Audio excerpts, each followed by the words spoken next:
কি খবর বন্ধু? এখানে একা একা বসে রয়েছো কেন? এই যে মেঘ এল্লাই বই রইছি। ও আচ্ছা আচ্ছা।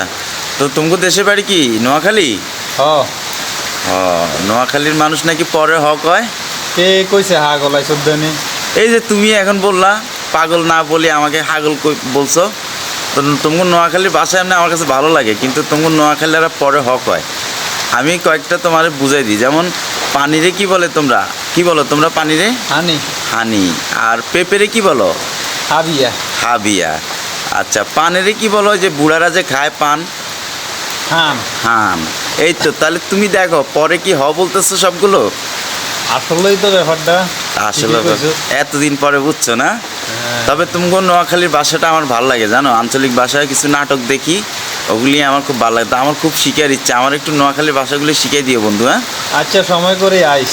আচ্ছা ঠিক আছে বন্ধু। প্রিয় দর্শকবৃন্দ, আমরা জাস্ট আজকে দেখলাম যে নোয়াখালীর লোকেরা যে পরে বলে, সেই বিষয় নিয়ে আমরা একটু কথা বললাম আর কি। ভালোই লাগলো। যাই হোক, আমার বন্ধু খুব কাছের মানুষ, ওর জন্য সবাই দোয়া করবেন। আপনাদের কাছে অনেক অনেক দোয়া চাই, আপনাদের জন্য দোয়া থাকলো। ওয়ালাইকুম আসসালাম। ওয়ালাইকুম আসসালাম।